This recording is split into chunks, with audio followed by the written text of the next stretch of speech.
I'm happy to introduce Mr. Tom Marquet, who is the principal of Ashland High School. He is a former student of Ashland City Schools as well as being the principal. So we're going to just get some information from him on, what it was like then and how is it now. If you want to start by telling us how long you've been a principal at the high school and involved in the schools. Okay, well, it's been a long time. This is actually my 5th year as the principal of Ashland High School, but prior to that I've been an administrator in the Ashland City Schools. This is my 24th year, so I've held different positions, assistant principal. Prior to that I was the director of alternative education, but all told my first year in Ashland was 1995, so it's been about a 24-year run that I've been an administrator at Ashland. So. Now you were a student of Ashland City Schools, and so you have the experience of knowing the difference between how it was then and how it is now. Can you share with us anything that's the same and different? Yeah, I can. I like to joke that most people find out if there's life after high school in their 20s, and I'm in my 50s and I still don't know if there's life after high school, but I've been here a long time. I graduated from Ashland High School in 1978, and I would say that in comparing the high school then to now, there's a lot of things that are very much the same, and some things don't change very much, and there's other things that have changed a lot. I think if you look at the building and the facilities and the structure, people that come in here are amazed at how well the condition of the school continues to be. It looks very much the same, and other than some minor improvements and upgrades, it was a well-built building that was built 50 years ago, and it continues to be serviced very well. So structurally it really feels the same. In terms of the way the high school is different, I think it's different in terms of how education has changed in those years and how society has changed, and I think our building reflects those changes. I think back when I was in high school, it was pretty much a one-size-fits-all model, and there weren't nearly as many offerings, and really it was the students came in and kind of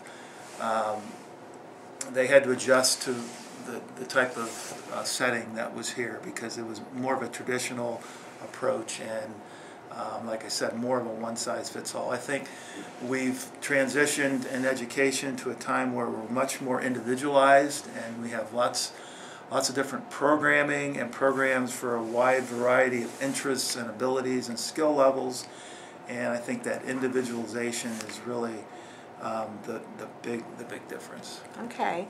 What were the rules like when you were in high school as a student? I don't know that I would say that they feel that much different then as now. I suppose maybe they probably were, though. I would say that probably back when I was in school, things were much more strict, and that we're a little bit more liberal now in how we interact with our kids.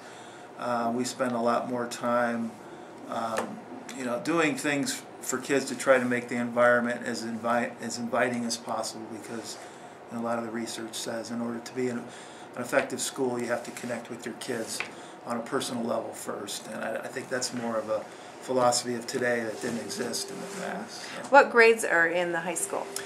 This is a 9 through 12 building, which is different from when I was in school. When I was in school, it was a 10th, 11th, and 12th grade. That was considered high school, and if you were in 9th grade, you were a junior high student, and that didn't change until I think about the mid-'80s. So I think, and part of that is a numbers thing. This building is built to for about 1,100 students, and back in the day when I was in school, that the classes were much bigger, and three grades is all that would fit in this building. But okay, and speaking of students, how many students go here now, and about how many are in each grade level?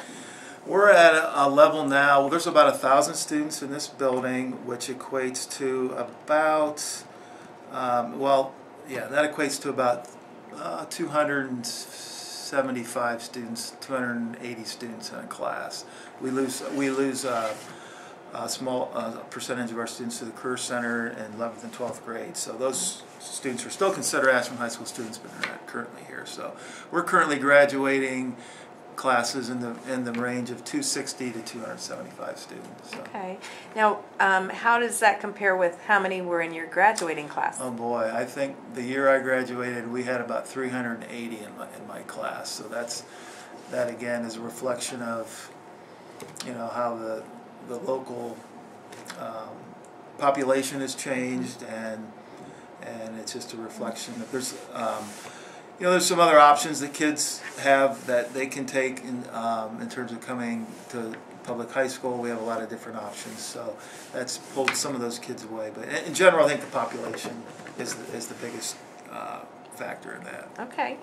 Now, as far as your lunches, I think lunch probably was different when you were a student to what they do now, because they have kind of a unique lunch time now. So if you can describe for the kids what that looks like. Well, again, the structure of lunch is exactly the same. We have a 7-period day, and 5th period we have 5 A, B, and C, and you have class 2 of those periods, and then the 3rd period you go and eat lunch, and you have about a 30-minute lunch.